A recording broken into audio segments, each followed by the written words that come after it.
Welcome to chapter 24 of Tanya. So first of all, let's get the flow. Where are we holding? So we've discussed the idea that through the 248 positive mitzvahs, we have this unique connection with God.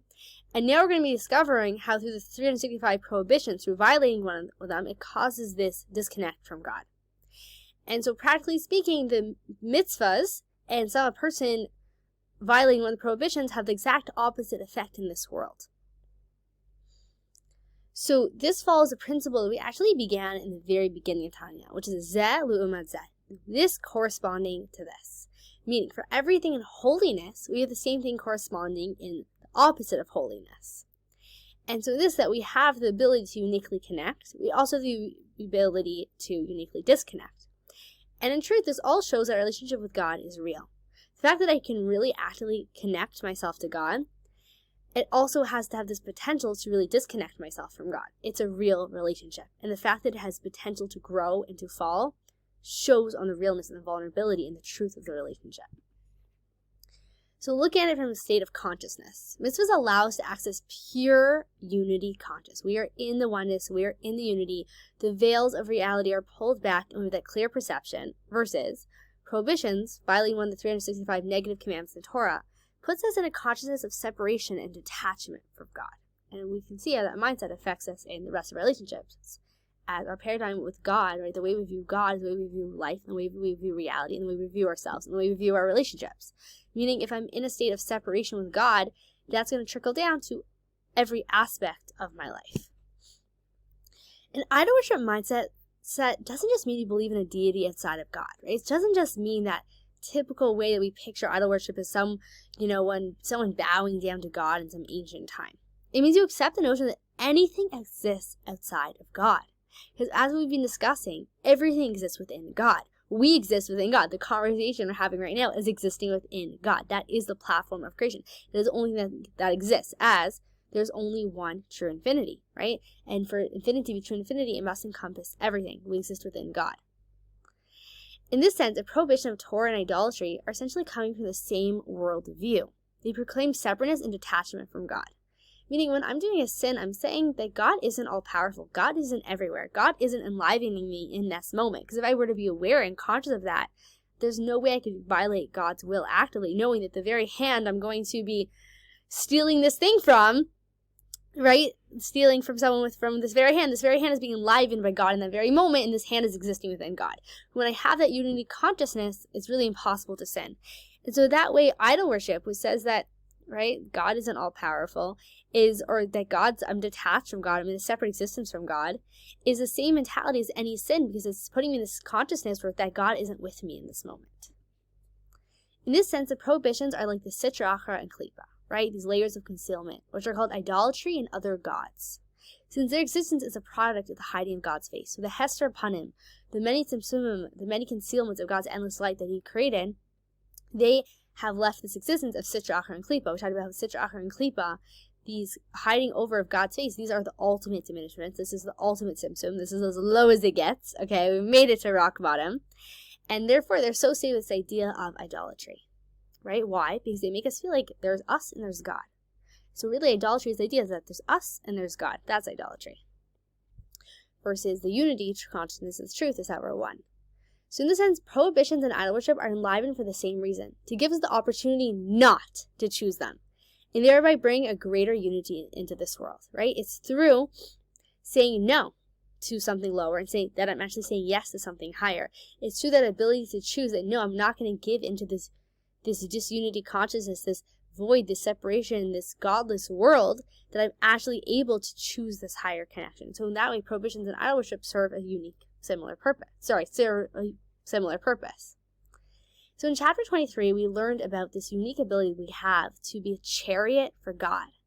Literally, like, just surrendered, given over completely to God's will. Right? That to meet this state of ultimate truth, how often do we wonder, is this the right thing? Is this the wrong thing? I don't know. But in that moment of a mitzvah, we know it's the right thing. We know that we're completely given over to the source of all creation.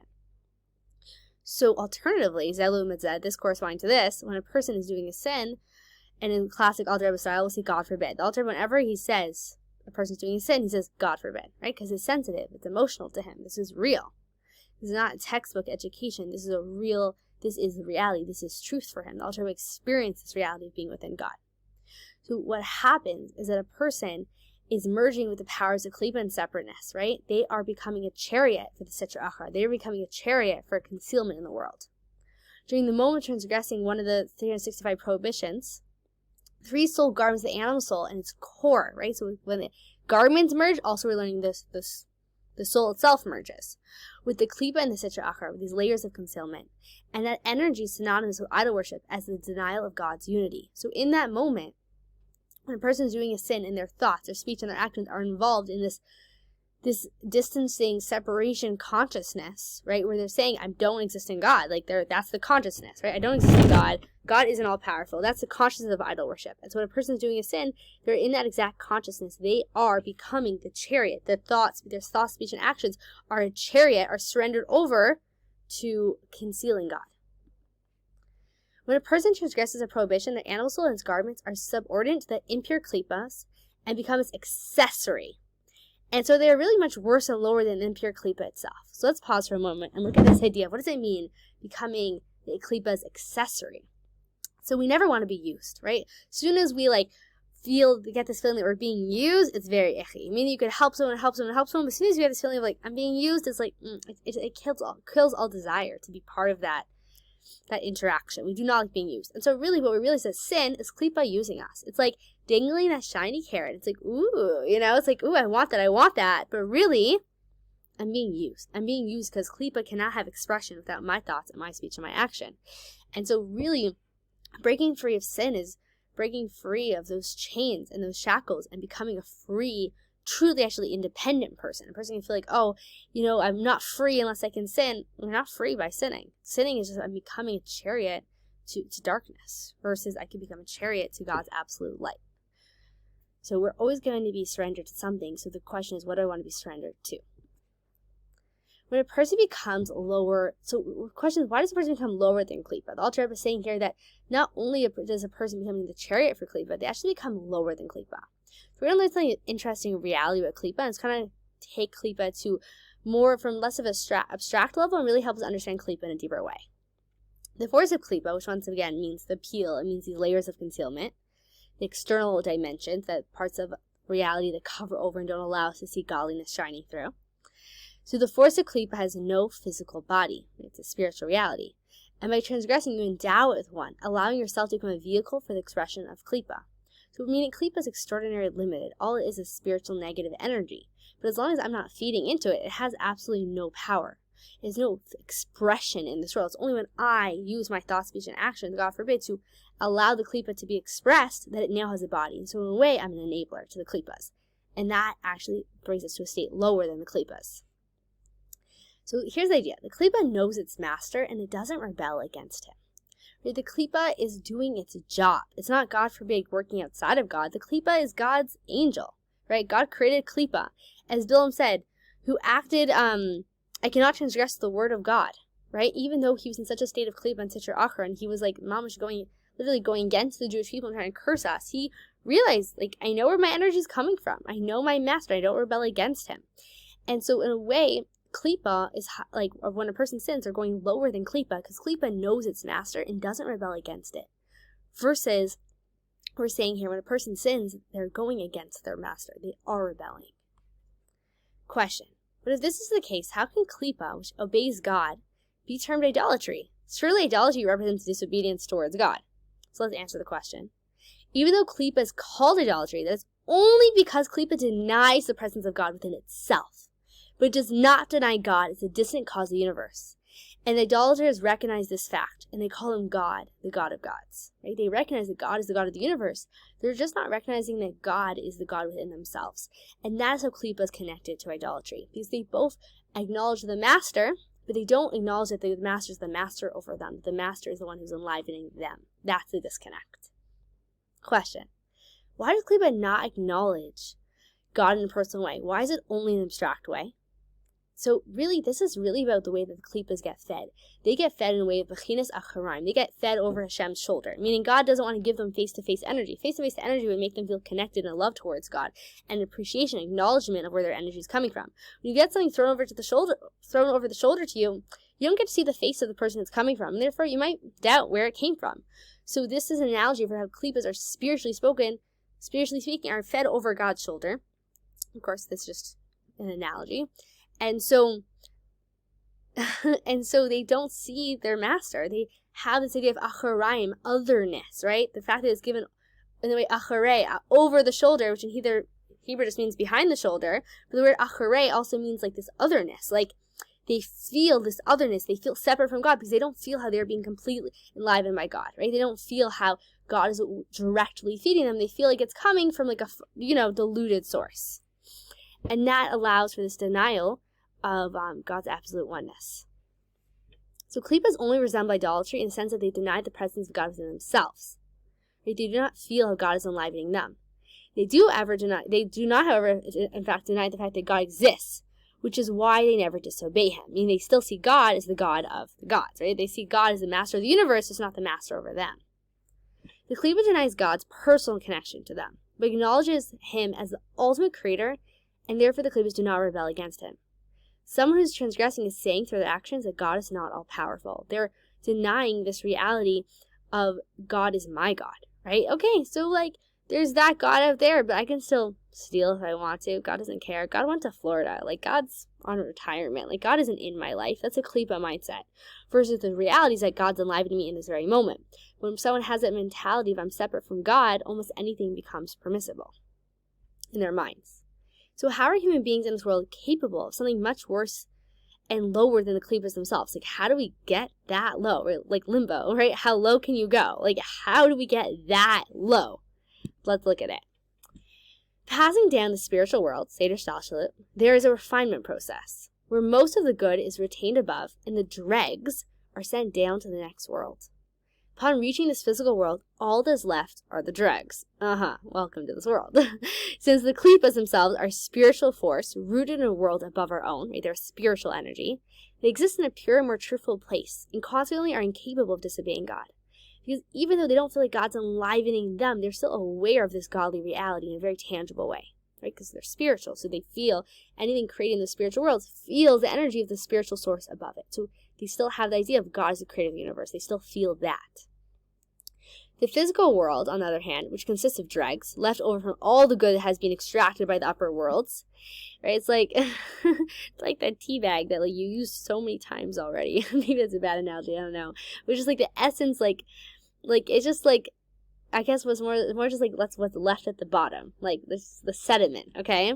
So that's what we're dealing with here. The dregs left over after all the good has been extracted by the upper worlds. It's a place of greater divine eclipse.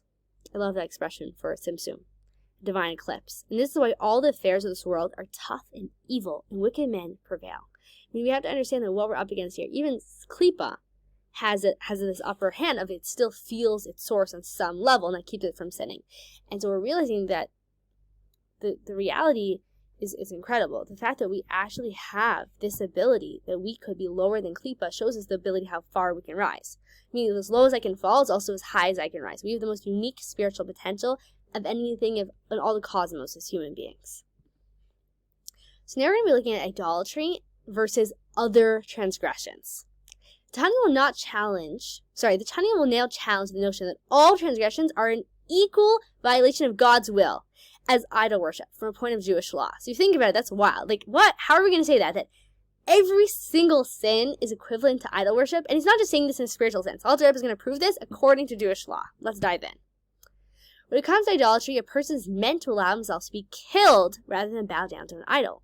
As we've seen this phenomenon so many times throughout Jewish history, that people choose to die rather than convert, even though not necessarily was their lifestyle a lifestyle of living Jewish values, but the core essence of their being, that was undeniable. They cannot give up their soul. So that's with idolatry. We have this obligation to die rather than bow down. Well, other transgressions, we follow a different principle. Saving one's life take precedence. Hayecha kodmen. And this principle we learn in Gemara Yevamot. So question. Is this because idolatry is more severe transgression than others? Meaning, why is it that this principle of hayecha kodmin, right? Like take your life comes first. Like, why doesn't it apply to idolatry? Maybe idolatry is worse of a sin? No. The requirement to transgress rather than be killed is to be understood as a value, not as a value of judgment, which prohibition is more intense than others, right, in God's eyes. That's not it at all. But according to sages, there's another principle that other transgressions fall under. Violate one Sabbath for a sick person in order that he'll be able to observe many other Sabbaths. Meaning, why is a person supposed to choose their life rather than die when it comes to other mitzvahs? Is because of the principle you're going to do future mitzvahs. Okay, so right now you're violating one Shabbos, right? You're going to the hospital because you need medical attention. But that means that you're going to be able to do other mitzvahs in the future. You're going to be able to keep the next Shabbos. And so that precedence, that premise is much stronger and is outweighs the idea of that single violation of Shabbos. So why doesn't this ruling of live so you can do more mitzvahs in the future apply also to a person who's forced to commit idolatry or die, right? So say, okay, bow down to one idol and keep 1,000,000 Shabboses, right? Like, why doesn't this principle apply? The difference between idolatry and other transgressions is only in the rebound. After other transgressions, the soul reconnects with God. After idolatry, the soul remains in a state of exile from its source. Meaning, after that sin, right, the soul reconnects. The soul, is reconnected. The person can continue doing other mitzvahs. But with the act of idolatry, that person's soul is in this compromised state. It's in this state of exile. It does not have that immediate reconnection. So what happens to the soul while transgressing one of the 365 prohibitions? Like, what happens to my soul during that moment of sin? During that act, the divine soul is in a state of exile, is trapped within the animal soul, which is ascended to the energies of Klipa and Sitra Achra, right? It is being taken prisoner is being hijacked. My Ruach Shtus, the spirit of delusion, is telling me, yes, go for that sin. And therefore, the most precious part of my being, my soul, my divine soul, is being trapped in this act and dragged down to the Klipa and Sitra Achra to become a chariot for them. So really, the Alter is painting this picture of godly soul abuse. Why? Why is this so damaging to my soul? Because first of all, the soul is not choosing it. The soul wants to stay in a pristine state. It's not consenting to this. And yet it's being dragged down to the level of Sitra, Achra, and Klipa, the greatest concealment of godliness, when all the godly soul wants to do is be itself, which is to be godly. The root and source of every soul in the house of Israel is from the supernal Chachma, which we've been talking about.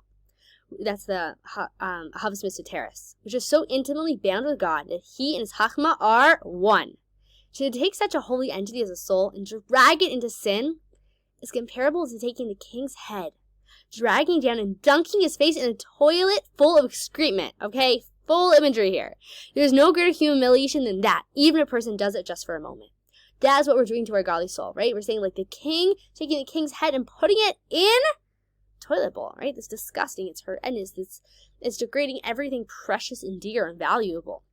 And that's exactly what we're doing to our soul. We're taking our pristine, beautiful soul that's so connected to its source, and we're literally dunking it in the spiritual toilet. We are literally taking it into an abusive state and saying, even though you don't want to go here, animal soul, godly soul, I'm dragging you down to the Klipa and Sitra Achra. I'm dragging you down to the world of concealment.